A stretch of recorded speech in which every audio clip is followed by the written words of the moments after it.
Hi there, I'm Sue. If you haven't been here before, welcome to my channel. Make sure to subscribe, hit the notification bell and like, and share this video with anyone you think might be interested. Also, I've noticed some weird things over the years to do with my appetite. Can lead to autoimmune thyroid conditions. So today I'm going to talk about appetite control and histamine and thyroid as well, as it turns out. So if you haven't seen my last video, go back and have a look at that. I ended up about 2.5 weeks ago now, nearly 3 weeks ago, covered in a rash, which I realised eventually was a histamine reaction. And so I've been kind of diving into histamine and learning more about it and starting to realise that I think I've had an issue with histamine for a lot of my adult life. I think that certain members of my family also may have issues with histamine, and I think that histamine issues are probably way more common than most people realise. So, I mean, I always thought histamine was, obvious because, if someone had a problem with it because they'd have hay fever and things like that, but there's a lot more to histamine than that, and it can cause a lot more different symptoms. So, the beginning, what I wanted to talk about was appetite control to start with. Because appetite control has always been a thing for me, and I think it is with a lot of people. But when I look back, I kind of realised that I've always had probably an eating disorder of some sort, or what would be maybe diagnosed as an eating disorder. I always had an obsession with food, even as a kid, and I see that in other members of my family. And so I think from what I'm learning on this carnivore journey, that I've also, my body's pretty much always just been starving for nutrients, I think, is a big part of the problem, because I wasn't eating the diet that my body wanted. And so I think that's part of the problem. But also I've noticed some weird things over the years to do with my appetite. So I've had thyroid issues as an adult, and I've suspected that my thyroid was low for a lot of years, even though when I went to the doctors, I had it tested a couple of times, but they would only test TSH, which is a waste of time. Anybody who's had thyroid issues and looked into the topic of thyroid and the testing knows that the TSH test a lot of the time is a waste of time having, because it's not actually testing your thyroid function, and the levels that they have aren't necessarily correct. And so you may fit in that range, which I did when I was tested. I was right at the edge, but I was in that normal range. And so as far as the doctor was concerned, I didn't have a thyroid issue. And so I was only recognised as having a thyroid issue when my thyroid went overactive. So I did the opposite when I was about 47, I think, that happened, and I ended up with an overactive thyroid. And so I've resolved that myself using natural methods, and I haven't had that issue again since. But I think it felt like it went the other way again, so it went low again. But now I don't really feel like I've got anything much going on with my thyroid, but maybe I do, I'm not really sure. So what I noticed with the thyroid stuff was that when my thyroid was overactive, I had almost no appetite, and I would get full really, really fast, which was really unusual for me. When I was having dinner, I would have about 3 or 4 bites, and I'd feel like I was full, and I'd have to sit for about 20 minutes and let that pass so that I could eat some more. It was the most bizarre feeling. I'd never experienced anything like that before. The only time that I ever would really go off my food was if I was actually vomiting with a stomach bug or something like that. Apart from that, I always ate. I didn't lose my appetite anytime, really. And my husband, if he got a cold or a flu, he would lose his appetite and just wouldn't eat, but not me. I would still eat unless I was actually really physically feeling sick. That's the only time that I wouldn't. So to not be able to eat, it was really weird. And as my thyroid went back to being more normal and then slower again, I noticed that increase in appetite again. And so that was quite a weird thing. And then since I've been on the carnivore diet, I've gone through stages. So I've gone through stages where at the beginning I was just hungry all the time. Hungry. And then I had a few months where I'd have some good patches where I could eat and I'd get full, and then I'd stop eating. But then again, just lately, that hasn't been happening, and so I've been hungry, and I'm having problems fasting. And I was wondering, why has it gone back again? Because it felt like I had my appetite kind of under control for a while, and then it seems to have slipped backwards. And histamine seems to be the reason, that from what I've been reading and finding. Okay, so I'm going to put my glasses on. I've got some notes. So I've been delving into the connection between thyroid and histamine as well. Okay, in my last video I spoke about the connections between oxalate, histamine and mold illness. All right, now the thyroid thing is a connection as well. So I have been looking at a website by Dr. Becky Campbell, and she's talking about this, and she's written a book in regards to this and how to get your histamine levels under control. The other thing that I'd noticed of just over the last few weeks before getting this rash was that my appetite went out of control again, and my body temperature, I've been feeling the cold again, which I hadn't been. On Carnivore, it seemed like I was suddenly warmer, like I've had a lot of my adult life where I've been cold lots, and I've always put that down to thyroid, and then all of a sudden I'm fine, and then just the last few weeks back to feeling the cold. So histamine plays a role in body temperature regulation.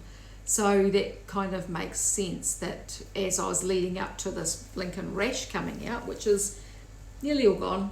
I've got some little bits there, but I'm still itchy, even where there's nothing to see in some places. I still scratching. So I showed a diagram on the last video, and I'll put that up again here now. On this diagram, you can see the different pathways and the effects that histamine has on the body. Now, when it goes through the H3 receptor, it is affecting things like your body temperature, your food intake, so your appetite, locomotion, learning and memory. So those are all things that I had noticed that I had problems with. So body temp and food intake, obviously I've just been talking about. Locomotion,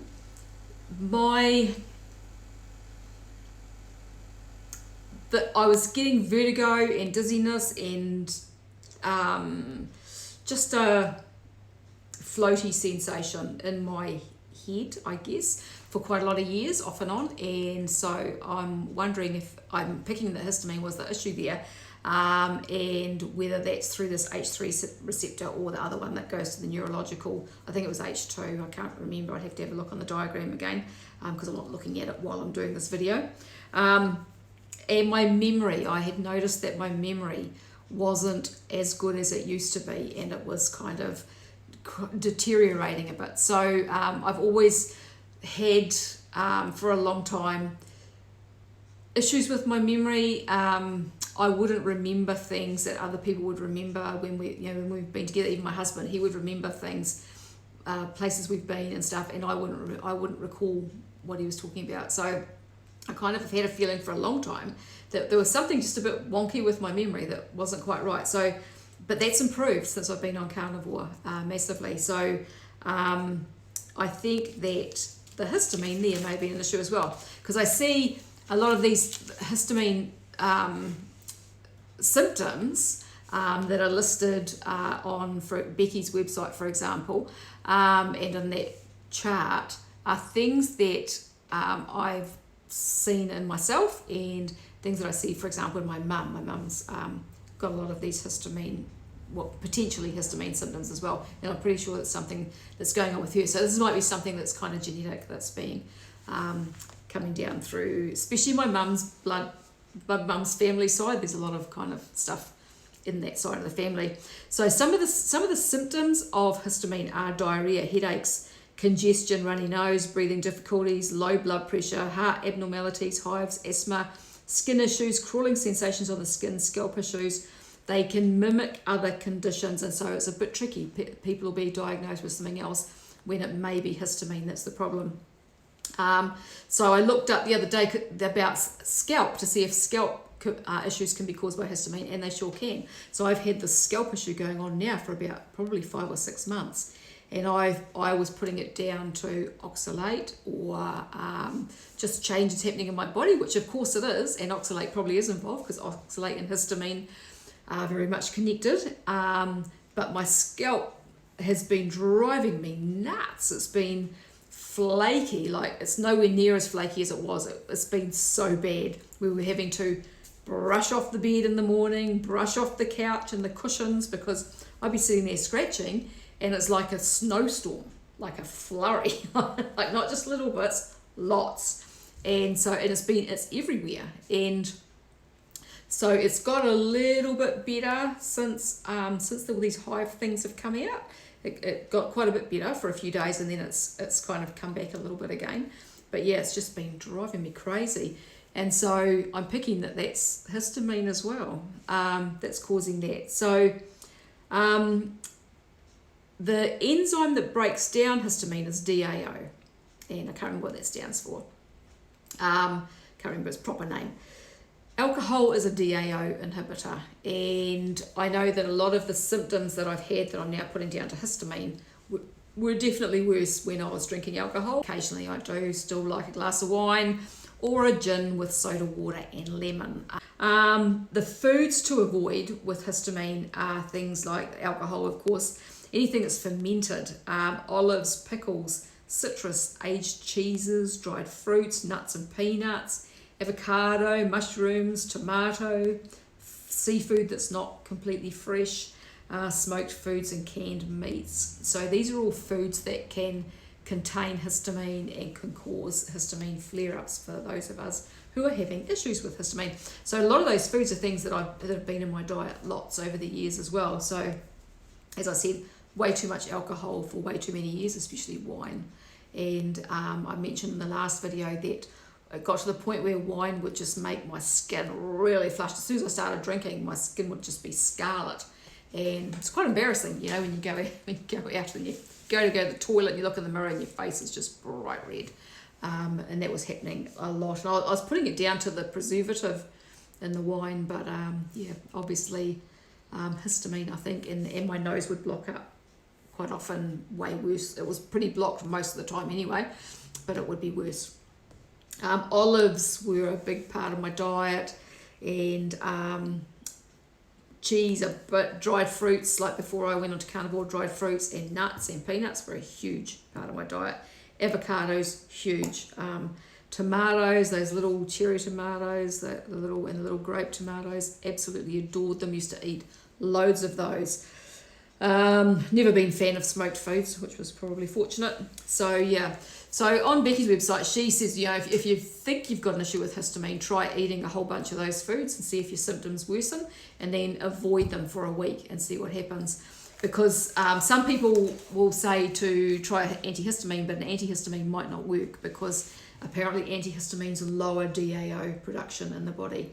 So depending on what's actually going on with you and your histamine issue, taking an antihistamine might actually make it worse. So that's not probably the best idea. Best idea, if you're not sure, is just to try some high histamine foods, check your symptoms, keep an eye on your symptoms, and then go off them and see what happens. As I said, thyroid problems can be associated obviously with histamine. Thyroid problems can lead to histamine intolerance, and histamine intolerance can lead to autoimmune thyroid conditions. So once again, we have this backwards forwards thing. One can cause the other.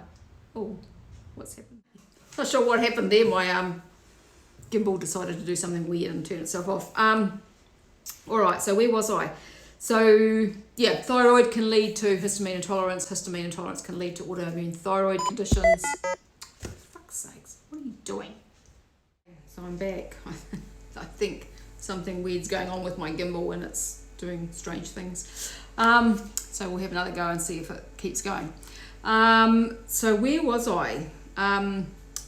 Thyroid can lead to histamine intolerance, and histamine intolerance can lead to autoimmune thyroid conditions. All right. And so for both of those, poor gut health is the number one cause. So leaky gut and that sort of thing. Leaky gut causes inflammatory stress. Inflammatory stress causes a reduction in DAO enzyme production. So getting your gut sorted out is the number one key to this. And for me, I mean, as I said in my last video, my whole focus has been on the diarrhea. And so now that I don't have diarrhea, I'm just like thinking, oh, my gut must be pretty good. But it's obviously not. The fact that I still have this histamine stuff going on means that my gut still needs attention, which I guess after a year and a bit on Carnivore, I think that obviously there's stuff in my diet maybe that was still causing problems, which I suspect eggs were an issue, and I've stopped eating those for the moment. Dairy, I'm not really sure. I've been having a little bit of just ricotta cheese the last few nights. I don't notice anything directly from that, so I don't have any obvious digestive issues, like I don't get an upset gut, don't get bloated, nothing like that. So I'm not really sure what the problem is or what's going on there. It might just be a matter of time. Somebody suggested to me that maybe I should take some probiotics. I'm a little bit loath to do that because there's the information around our gut flora and is kind of sketchy. They don't really know as much as they like to make out that they do.